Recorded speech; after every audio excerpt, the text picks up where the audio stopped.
Bismillahirrahmanirrahim. Assalamualaikum warahmatullahi wabarakatuh. Pemirsa MTA TV dimanapun Anda berada.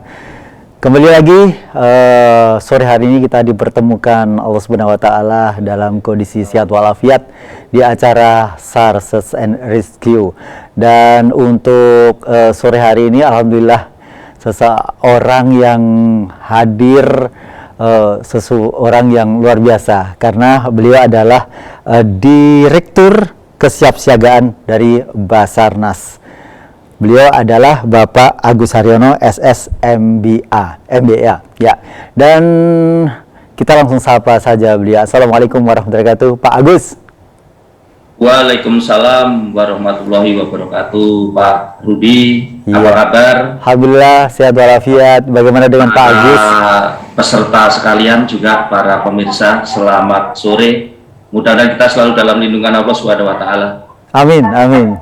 Ya, Pak Agus, ini kondisinya memang kita mungkin dari beberapa daerah wilayah ada sedikit tanda-tanda kita mulai mendapatkan curah hujan yang meskipun belum serta-merta setiap hari ada hujan begitu. Tapi ini merupakan satu sinyalemen kesiapsiagaan Basarnas dalam mengantisipasi terjadinya datangnya musim penghujan ini, karena Jakarta memang tidak pernah absen untuk banjir utamanya.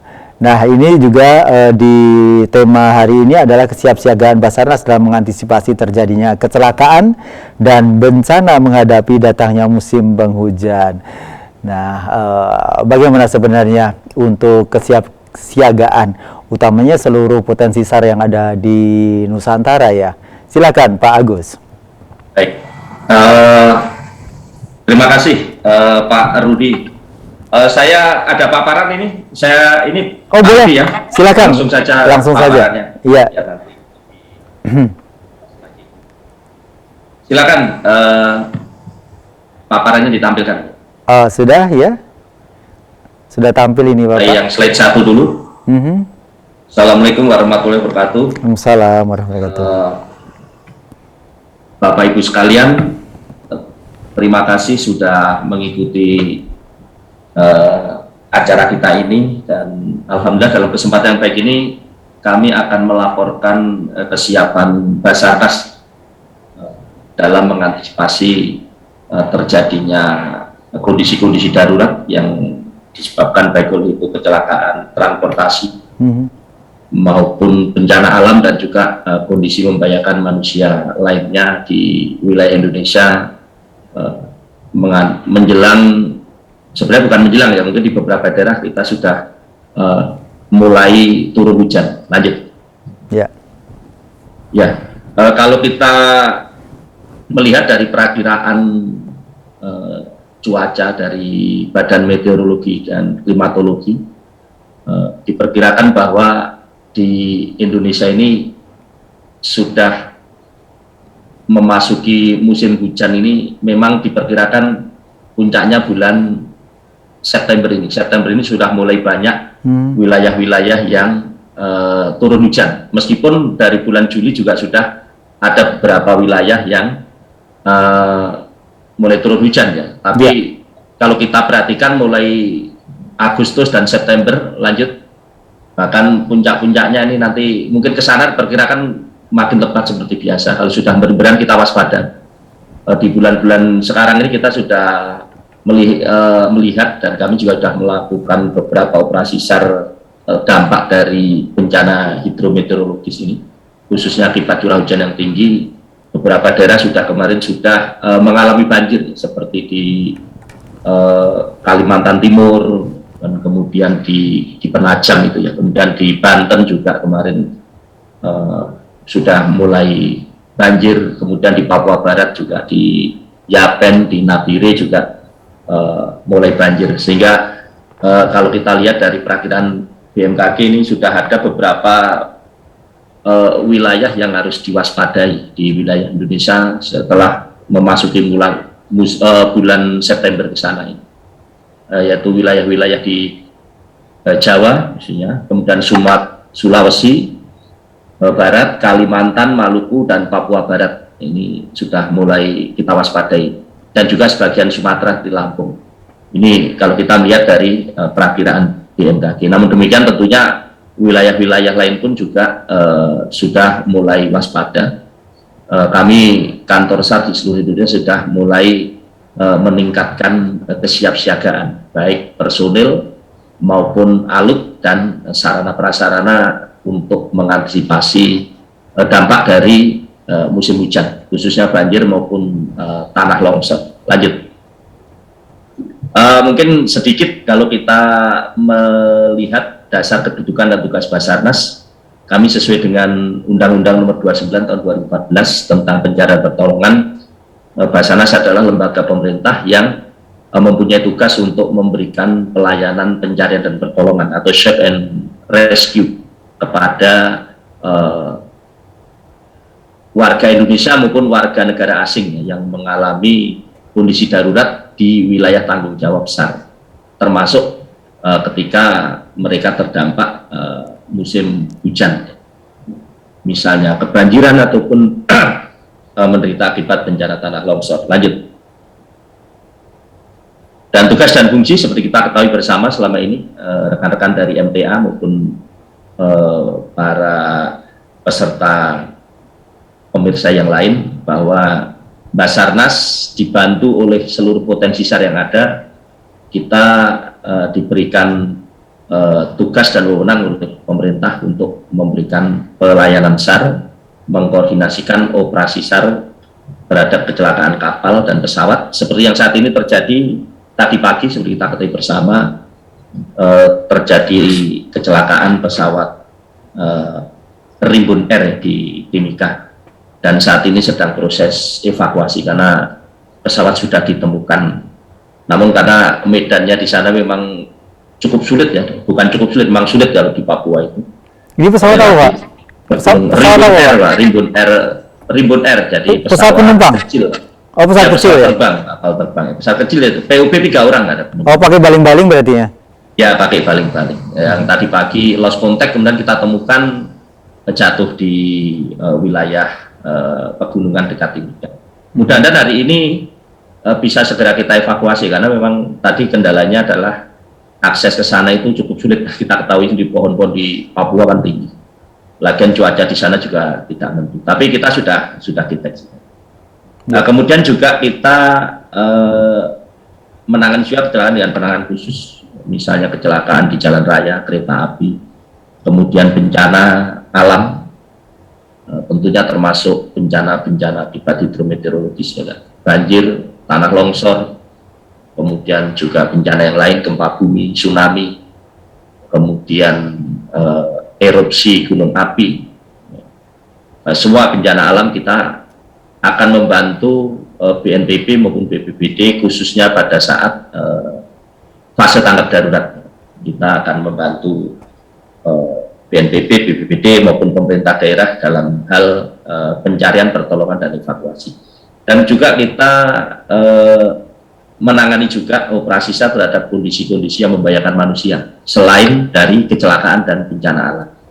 Contoh misalnya yang sering terjadi, dan ini paling banyak terjadi di negara kita, di kantor-kantor SAR, itu adalah orang yang hanyut di sungai, ataupun orang hanyut di perairan lainnya, kemudian orang hilang di hutan atau gunung, dan juga kondisi-kondisi yang lain yang memerlukan pertolongan SAR. Lanjut.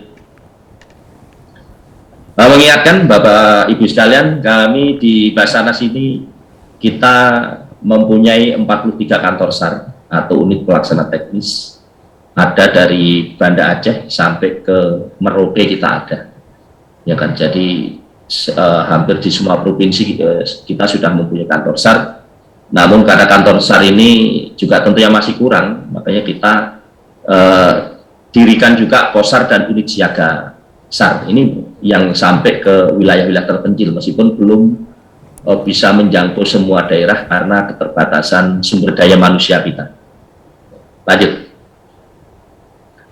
Kemudian kami laporkan untuk rekapitulasi pelaksanaan operasi SAR tahun ini sampai dengan bulan Juli 2021. meskipun ini masa pandemi, Pak Rudi. Ya. Ternyata meskipun masa pandemi 2 tahun terakhir ini sejak tahun 2020, ternyata frekuensi operasi SAR kita tidak menurun secara drastis. Artinya pada saat normal maupun masa pandemi ini ya turunnya tidak begitu signifikan. Artinya kecelakaan maupun bencana itu pada masa pandemi ini cukup tinggi ya kan. Artinya tidak terjadi perbedaan yang cukup jauh. Sehingga kalau kita lihat sampai dengan bulan Juli aja kita sudah melaksanakan operasi SAR. Ini yang dilaksanakan oleh Basarnas ya Pak Rudi. Mungkin juga ada yang dilaksanakan oleh potensi atau masyarakat yang belum dilaporkan, ini tentunya belum tercatat. Ini yang kami terjun langsung turut melaksanakan operasi, mengkoordinasikan itu tahun ini sampai dengan Juli sudah 1.231. Itu dengan jumlah korban 69.774 orang, rinciannya selamat 68.017, kemudian meninggal 1.426 dan dinyatakan hilang 331. Nah itu kalau kita lihat rinciannya seperti ada di slide, itu didominasi oleh kondisi membahayakan manusia itu 686. Yang kedua kemudian kecelakaan kapal. Kecelakaan kapal ini 441 kejadian di seluruh Indonesia. Kemudian bencana alam termasuk banjir, longsor ini 80, dan kemudian kecelakaan penanganan khusus dan juga kecelakaan pesawat ini yang memang dia kecelakaan pesawat memang tidak banyak ya, tapi ini kadang-kadang korbannya juga cukup besar karena tahun ini kita juga menangani Sriwijaya Air ya, kan, ya lanjut. Nah ini kami sudah memetakan dari pelaksanaan operasi SAR wilayah-wilayah yang kejadiannya tinggi ya kan? Kantor-kantor SAR yang operasinya tinggi yang warna merah itu 91 hingga 175 operasi sampai dengan bulan Juli, yaitu ada di Kalimantan Barat. Kita ingat beberapa bulan yang lalu di sana terjadi badai di laut akibat cuaca yang buruk, sehingga kurang lebih 17 kapal nelayan yang pada saat itu bersamaan tenggelam ya kan, karena badai. Kemudian juga wilayah kuning ini yang cukup diwaspadai dan wilayah hijau. Kalau kita lihat di Jawa ini termasuk wilayah yang merah dan kuning, Pak Rudi.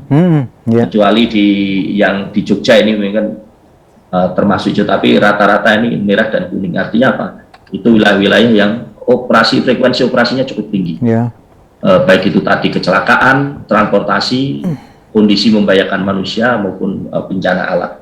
Dan juga di Sumatera juga termasuk sebagian besar, mau di sana juga wilayahnya merah dan kuning, itu juga harus diwaspadai.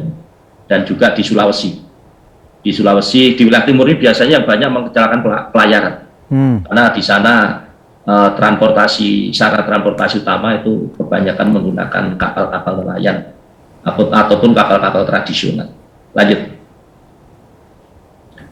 Nah, untuk kesiapsiagaan kami mengantisipasi datangnya musim hujan ini, tentunya kita dari Basarnas ini sudah menyiapkan semuanya, dan ini sebenarnya bukan sesuatu yang baru. Artinya ini memang setiap tahun begitu memasuki bulan berberan itu Pak Rudi, mulai September kemudian Oktober ke sana itu sampai Januari, nanti puncaknya sampai Februari Maret itu kita sudah mulai siaga satu yang untuk di Basarnas dan kantor-kantor SAR.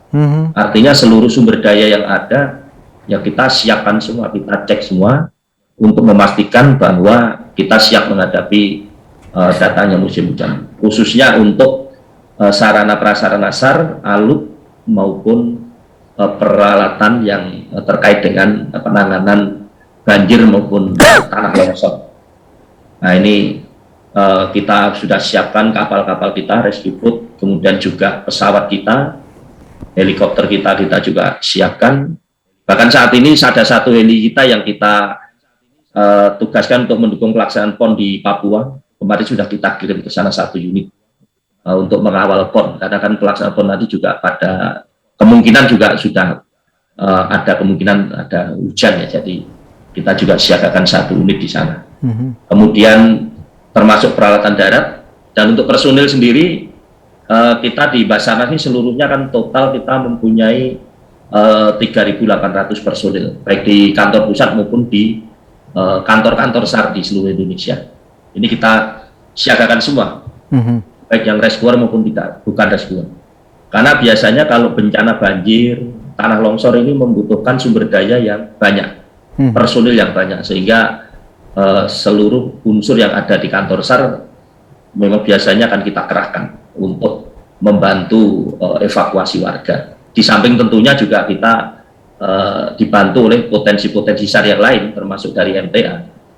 Kemudian ada juga Basarnas Group ini yang ada di kantor pusat, ada 57 personil yang punya kemampuan khusus. Kemudian juga potensi SAR yang terlatih. Nah, seperti kita ketahui bahwa Basarnas juga melalui Direktorat Bina Potensi melaksanakan pelatihan-pelatihan SAR terhadap para potensi yang ada di wilayah kantor SAR masing-masing. Nanti didukung oleh kantor pusat. Termasuk pelatihan potensi ini selama ini juga diikuti oleh teman-teman dari MTA ya, di wilayah-wilayah. Biasanya kalau pelatihan potensi kita juga mengundang peserta dari MTA cabang setempat. Sehingga untuk saat ini kita sebenarnya ini Pak Rudi, tahun kemarin itu sama tahun ini kita target itu bisa melatih potensi SAR di seluruh Indonesia itu 10.000 personil di seluruh Indonesia. Sudah kita anggarkan, dari pemerintah sudah menyetujui, dari DPR sudah diberikan, tapi ya itu tadi karena kemarin tiba-tiba terjadi pandemi COVID itu, sehingga kemarin pelatihan-pelatihan itu sebagian besar tidak bisa dilaksanakan karena kan memang pelatihan-pelatihan SAR ini kan memang fisik Pak ya.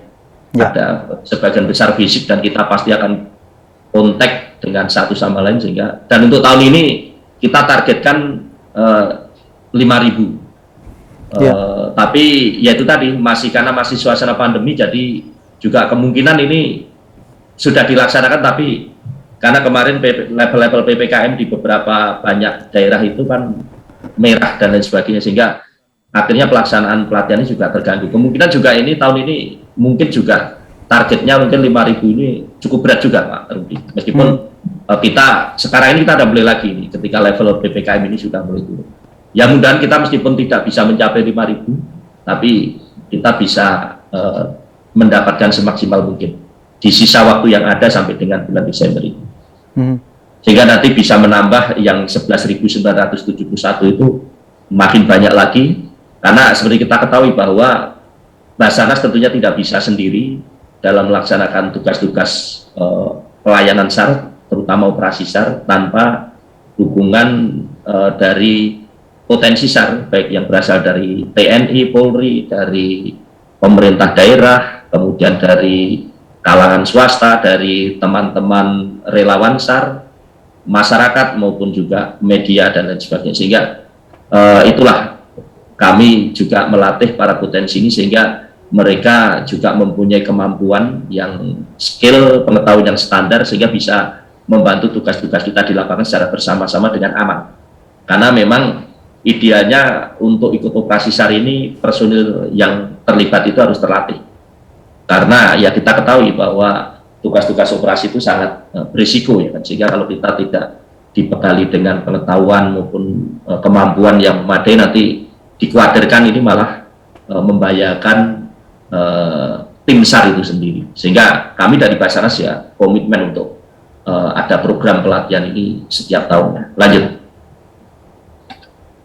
Ini jaring penyampaian informasi kecelakaan bencana pada saat terjadi kecelakaan bencana banjir atau apapun, tanah longsor atau apapun, masyarakat atau siapapun bisa menyampaikan atau melaporkan kepada Basarnas atau kantor SAR terdekat melalui media-media laporan yang banyak sekali, baik bisa melalui telepon langsung ke emergency call 115, jadi nanti tinggal 021 115 itu 24 jam dan tidak dipungut biaya, atau telepon langsung ke kantor-kantor SAR setempat, bisa melalui WA, bisa melalui datang langsung kalau memang dekat dan lain sebagainya. Jadi seluruh laporan ini bisa dilaporkan dengan cepat. Kami juga mempunyai aplikasi Rescue 115. Itu bisa di-download di Play Store, Pak Rudi. Ya. Teman-teman silakan bisa di-download di Play Store. Rescue 115 itu juga bisa menjadi wahana sarana untuk pelaporan dengan cepat. Karena memang saat ini butuh kecepatan respon time, ya kan? Bahkan kami respon time-nya itu 25 menit itu paling lambat. Sehingga laporan yang cepat dari masyarakat itu mempengaruhi keberhasilan operasi. Semakin cepat laporan itu kami terima, maka respon kami pun akan semakin cepat sampai di lokasi, dan kemungkinan kita mendapatkan golden time tadi, kemungkinan kesempatan untuk menyelamatkan korban tentunya akan lebih besar. Dan untuk kecelakaan kapal, untuk kapal pesawat itu kita juga menggunakan teknologi satelit Cosmosat.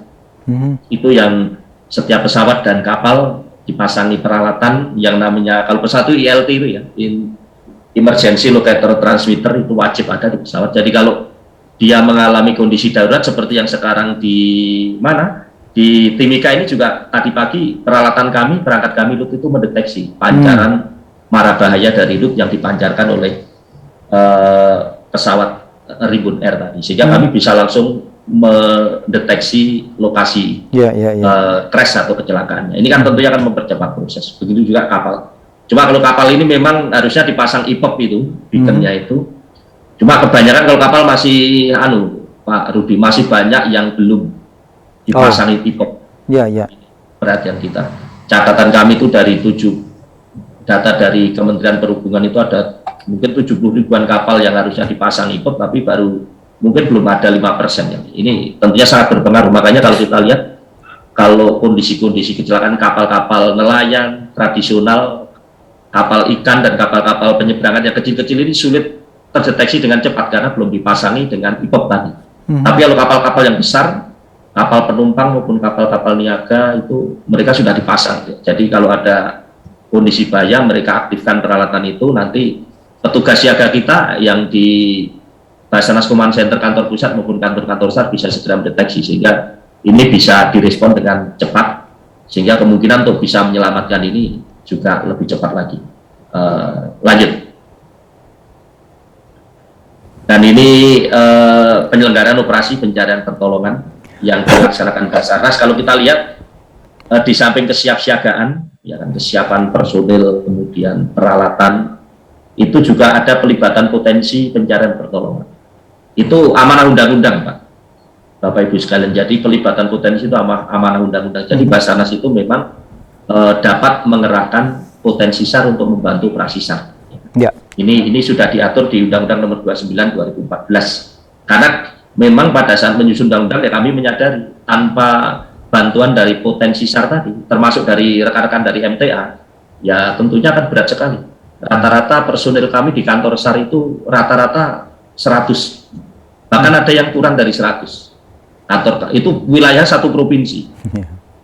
Nah, 100 itu disebar di posat dan sebagainya, sehingga kalau kita berhitung dari sisi matematika memang berat sekali Basarnas dapat melaksanakan tugas tanpa dibantu oleh para potensi. Belum lagi keterbatasan peralatan.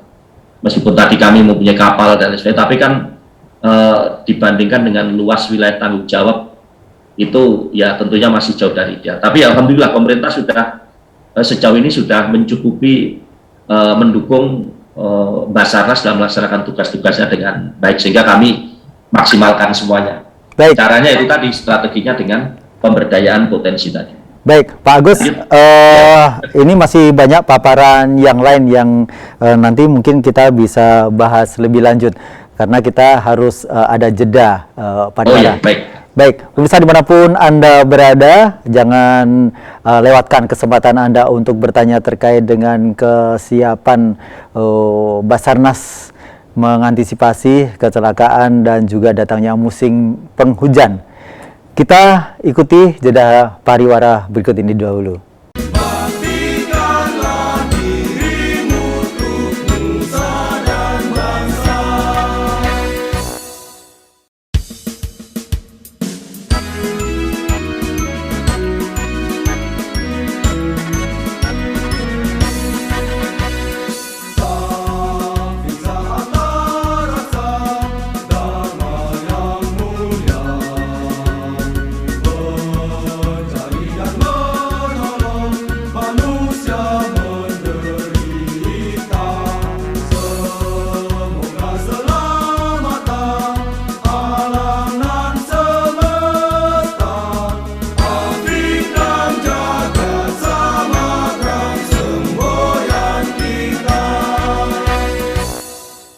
Baik pemirsa dimanapun Anda berada, Anda masih menyimak SAR, Search and Rescue.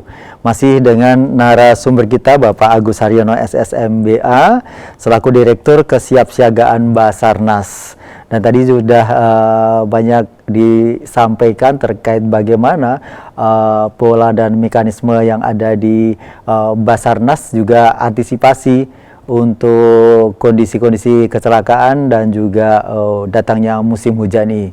Mungkin bisa dilanjutkan Pak Agus, karena tadi juga disampaikan antara kesiapan kemarin ada beberapa yang mestinya akan ada pelatihan dan lain sebagainya. Sementara pandemi itu menjadi salah satu faktor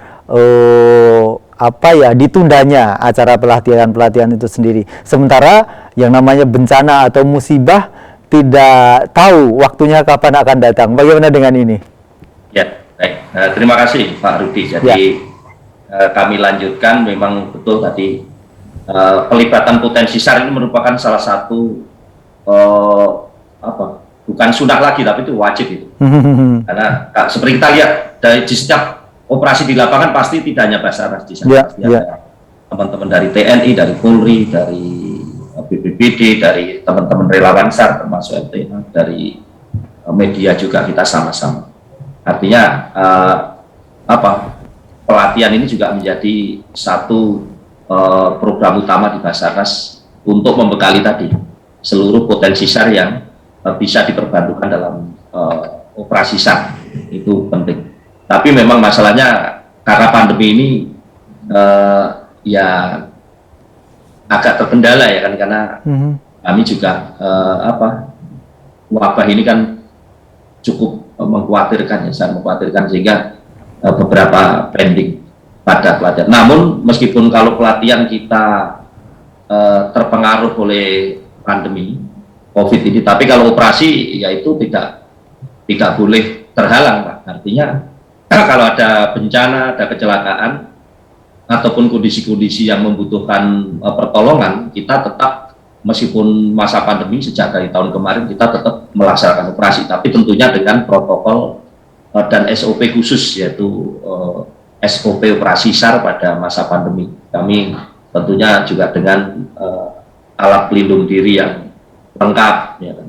Masker, kemudian sarung tangan dan lain sebagainya, pakaian yang safety dan lain sebagainya, kemudian di rapid test, itu juga salah satu SOP kami pada saat masa pandemi. Jadi kalau untuk pelatihan potensi mungkin kami sementara kemarin itu terganggu, kita hentikan, sekarang kita lanjutkan. Tapi kalau untuk operasi tetap kita laksanakan terus, tidak berubah untuk operasi.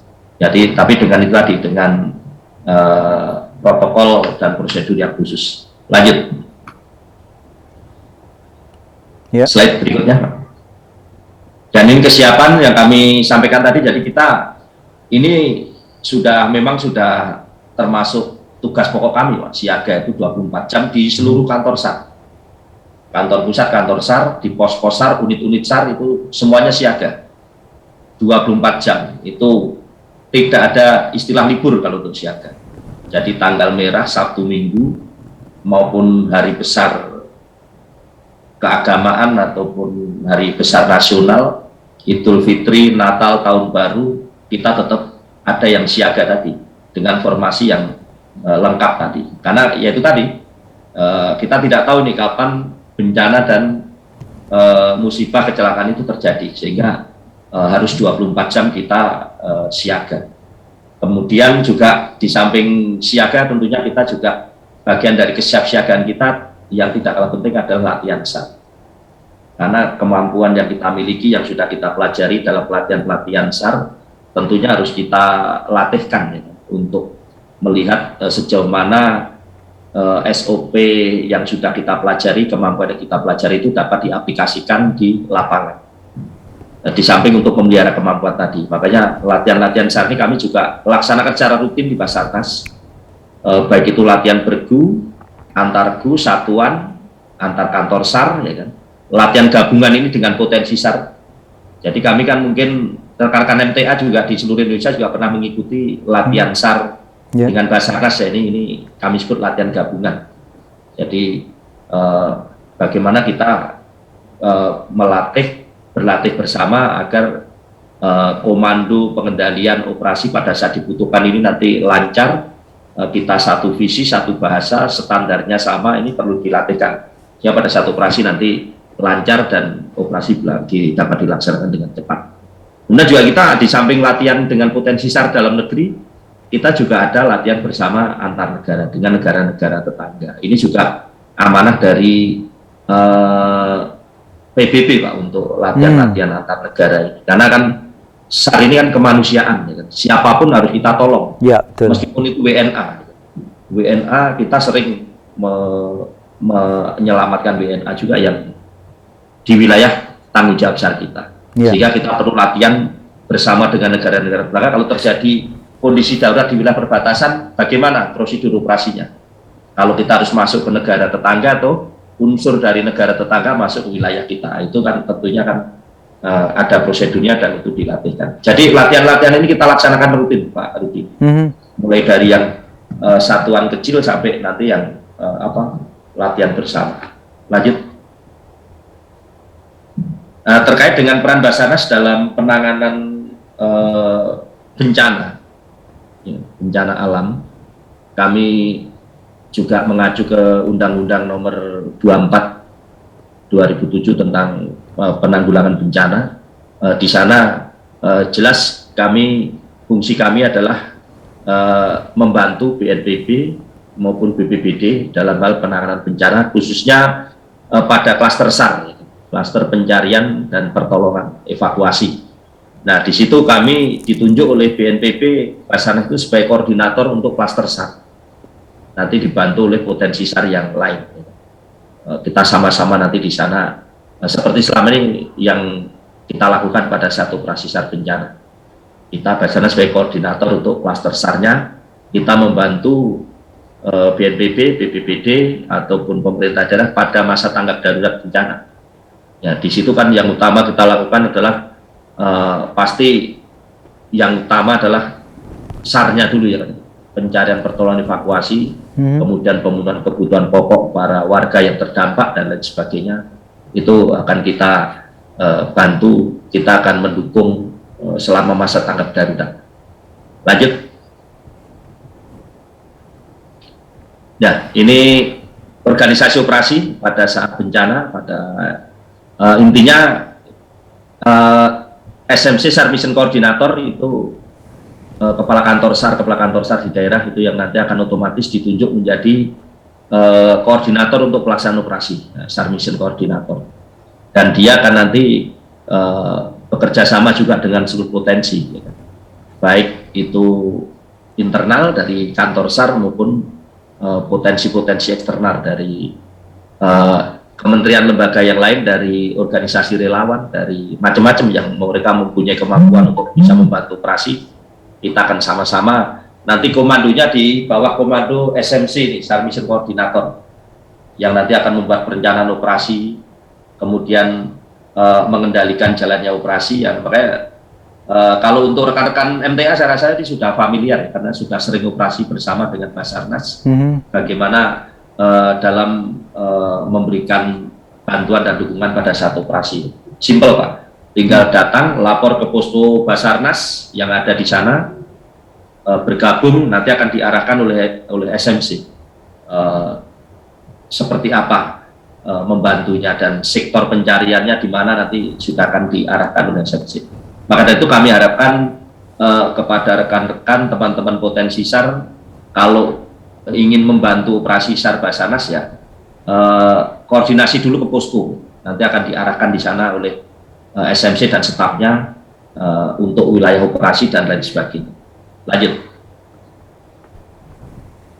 Slide berikutnya.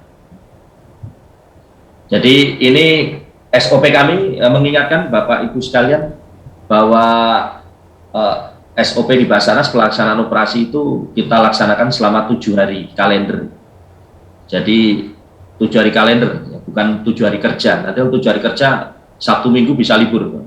Ya, nggak mungkin operasi SAR libur karena tanggal merah ya. Jadi kita laksanakan 7 hari operasi pencarian. Kalau tidak ditemukan, ya kan setelah dengan berbagai pertimbangan dan sebagainya akan ditutup. Tapi kalau nanti ditemukan tanda-tanda korban masih kemungkinan bisa ditemukan atau ada permintaan dari pihak keluarga atau dari pihak perusahaan ataupun dari pihak korban, operasi akan bisa buka lagi. Dan tadi respon time kita itu sekarang udah 25 menit ya, dari 27 menit dari mulai, makanya yang siaga 24 jam di kantor-kantor SAR tadi atau di Posar mereka itu sudah ditetapkan oleh Bapak Kepala Basarnas. Respon time-nya 25 menit dari terima informasi sampai menuju lokasi. Maka dari itu ini harus betul-betul siap ya. Makin cepat makin baik. Jadi begitu terima langsung kita sudah siapkan semuanya, jalan. Itu paling lama 25 menit itu sudah harus menuju lokasi. Nah, tapi yang memang tergantung dari jaraknya ya, lokasi kejadian dengan kantor kita itu kadang juga jauh ya. Jadi belum tentu juga kita bisa cepat sampai di sana ya. Kalau jaraknya misalnya 100 kilo ataupun 50 kilo, maka dari itu disinilah peran para potensi SAR ini sangat menentukan ya kan. Potensi-potensi setempat yang ada di lokasi kejadian ini yang sangat menentukan juga keselamatan para korban. Mungkin kalau menunggu kita ini tim SAR yang sudah terlatih ya kan, dari Basarnas, dari MTA maupun dari yang lain, TNI Polri, mungkin posisinya agak jauh Pak, belum tentu dekat dengan lokasi. Ya, bagaimana masyarakat sekitar ini mampu memberikan pertolongan pertama. Nah, itu tugas kami juga nanti di Basarnas untuk itu tadi memberikan pelatihan-pelatihan potensi, itu salah satunya untuk memangkas waktu respon time. Karena jarak tadi, kalau masyarakat di sekitar sudah terlatih ya otomatis begitu ada kejadian tidak perlu harus menunggu tim SAR, mereka sudah bisa melaksanakan operasi sambil menunggu nanti tim SAR datang. Kemudian penghentian tadi 7 hari, tapi bisa diperpanjang lagi. Lanjut. Perpanjangan operasi ini mungkin kita sering melihat terlibat dalam operasi kita 7 hari dapat diperpanjang apabila hari ke-7 belum ketemu tapi ada informasi ditemukan properti atau barang milik korban. Nah, ini kemungkinan korban masih bisa ditemukan, makanya kan kita perpanjang lagi 3 hari.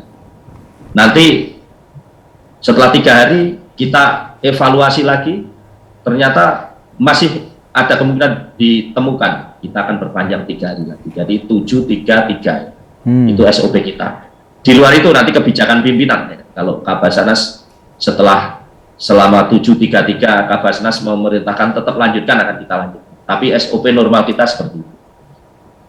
Kemudian lanjut. Nah, sekarang kita membahas masalah teman-teman potensi SAR, Pak Rudi.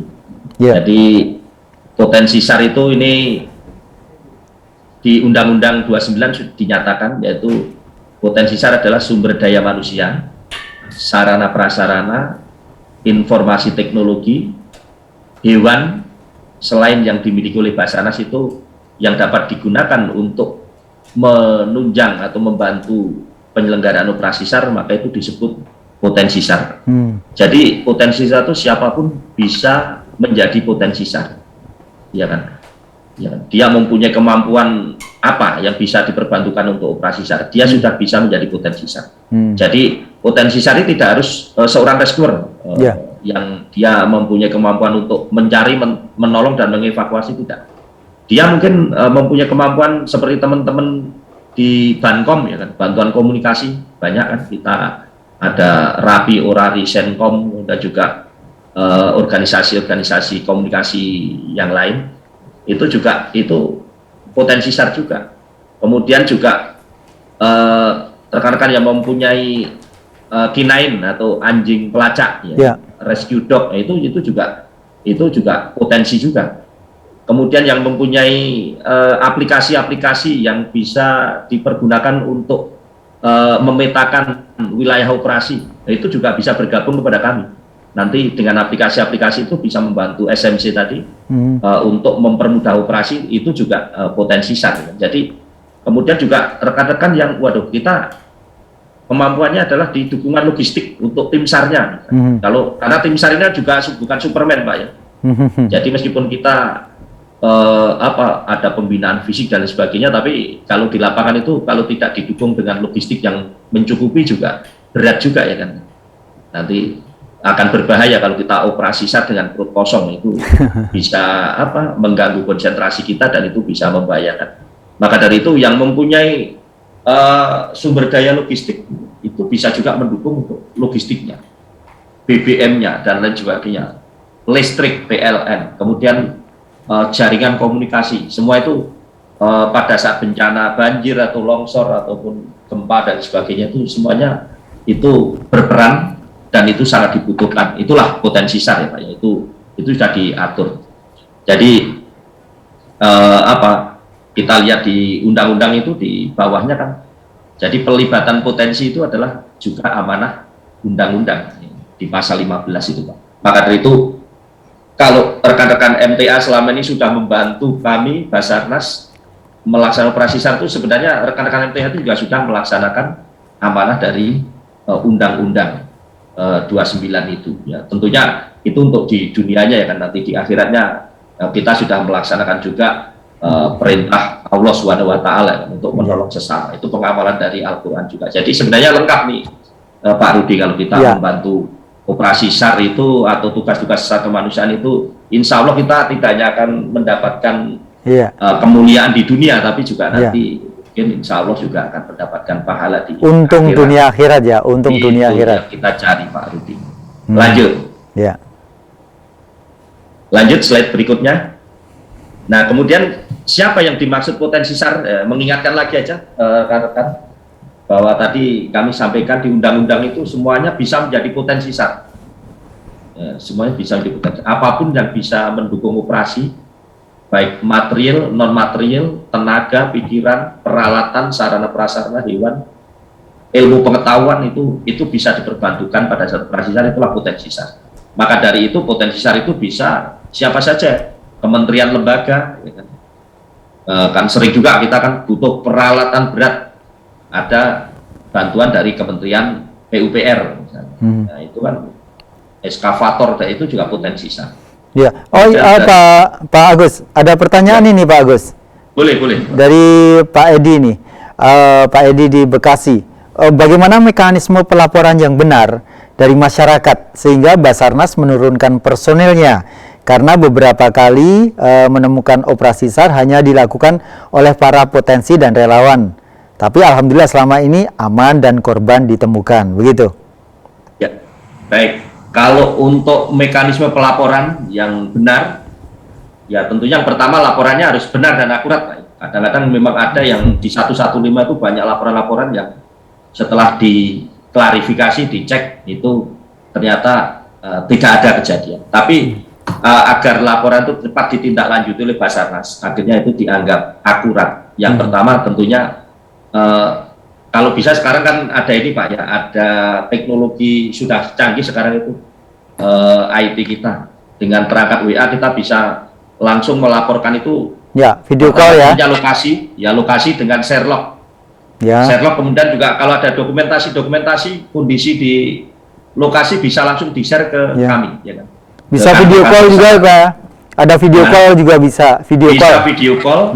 Dan tentunya tidak lupa adalah sertakan juga nomor kontak person yang bisa dihubungi Pak. Ini penting kami dalam operasi-operasi banjir ya. Selama ini pengalaman kami kalau operasi-operasi banjir baik di DKI Jakarta dan di wilayah-wilayah lain, kadang-kadang kalau tidak ada kontak personnya ini kami agak kesulitan. Kenapa? Karena kadang-kadang kita mau ke lokasi ini kan tidak bisa komunikasi dengan pelapor. Sampai di sana ternyata banjir sudah surut. Karena apa? Laporannya sudah terlambat atau lain sebagainya. Jadi kadang-kadang ini agak mubazir ya kan. Padahal ada daerah lain yang sebenarnya perlu tim kita ini lebih perlu kita. Tapi karena kita laporkan biasanya siapa yang duluan lapor dan kita makan ya. Analisa kemudian wah ini kayaknya memang ini karena dilaporkan ada warga yang sakit perlu segera evakuasi, ini kan pasti akan prioritas Pak. Atau ketinggian air sudah sangat tinggi sehingga warga sudah berada di atas rumah, itu kan juga jadi prioritas. Nah ini biasanya akan kita respon. akan kita review. Tapi ya itu tadi seringkali ketika kita sampai di sana ternyata yaitu airnya ternyata tinggal 20 cm seperti itu kan, sehingga sudah tidak perlu evakuasi lagi. Sayang sekali ya kan, harusnya tim kita bisa digerakkan ke lokasi yang lebih membutuhkan, tapi karena tidak ada kontak person yang bisa dihubungi ini, akhirnya kami kadang agak mubazir ya. Maka dari itu yang tidak kalah penting, di samping tadi share log ataupun video call atau apapun yang bisa menunjukkan lokasi bisa kami akses dengan cepat dan tepat, itu tadi komunikasi itu tadi Pak. Jadi kirimkan nomor pelapor atau siapa yang dihubungi di warga sekitar, sehingga nanti bisa juga mempercepat kami untuk sampai di lokasi. Saya juga pernah mendapatkan informasi dari ini Damkar ya, waktu saya pernah wawancarai Damkar itu menyampaikan ketika ada laporan-laporan tersebut begitu, biasanya Damkar pasti akan memetakan posisinya mana, kemudian siapa kira-kira orang yang saya yakini atau saya percayai untuk bisa melaporkan dari sana bahwa kejadian itu memang real ada begitu. Betul Pak. Karena itu kalau banjir itu biasanya apa? Karena kan banyak seperti awal tahun kemarin kan, waktu DKI juga banjir besar, banyak wilayah tergenang kan, sudah pasti nih permintaan masyarakat kan akan sangat besar. Nah ini makanya kami akan meyakinkan seperti itu. Makanya kalau laporan itu disertai dengan data-data lengkap tadi, ya insya Allah nanti itu akan kami segera respon. Tapi kalau hanya laporan aja tapi tidak jelas, tidak bisa dihubungi lagi, ya ini kan kadang-kadang juga kami juga akan memprioritaskan wilayah-wilayah lain yang lebih jelas ya kan? Karena itu tadi kadang-kadang memang sampai di sana ternyata ya sudah surut atau malah di sana tidak ada ternyata orangnya tidak ada, tidak ada kejadian. Nah, ini maka dari itu ya saling membantu ya. Kalau memang kami misalnya bisa juga, misalnya kalau memang kami potensi-potensi SAR yang ada di dekat lokasi ini yang bisa kami kerahkan duluan. Tapi intinya bahwa mohon kalau melaporkan ke kami itu tadi alamatnya jelas, kemudian juga kondisi korban. Kondisi korban ini sangat penting. Karena kami juga akan lihat kalau misalnya airnya masih 20 cm ya, sementara di tempat lain airnya sudah seatap, ya tentunya kan kami akan prioritaskan yang seatap dulu. Di kondisi korban, kemudian itu tadi kalau mau sakit atau mungkin ada bayi, anak kecil, orang tua dan sebagainya yang itu sangat rentan, itu akan kita prioritaskan. Baik, terima kasih Pak Agus Haryono untuk sore hari ini. Dan tadi yang jelas hotline center ada di 021 115 ya, dan sama nomor-nomor kantor SAR lain nanti bisa kami share Pak. Baik. Insya Allah sangat berarti sekali informasi yang tadi disampaikan oleh Pak Agus, dan mudah-mudahan saudara kita saat ini sudah mulai menyiapkan diri menantikan musim penghujan datang. Mudah-mudahan memang tidak berakibat bencana atau musibah ya, begitu. Dan semoga senantiasa teman-teman SAR atau relawan dimanapun bisa dalam kondisi yang prima untuk menyiapkan segala sesuatunya terjadi. Terima kasih Pak Agus. Terima kasih Pak Rudi, terima kasih para pemirsa sekalian. Assalamualaikum warahmatullahi wabarakatuh. Waalaikumsalam warahmatullahi wabarakatuh.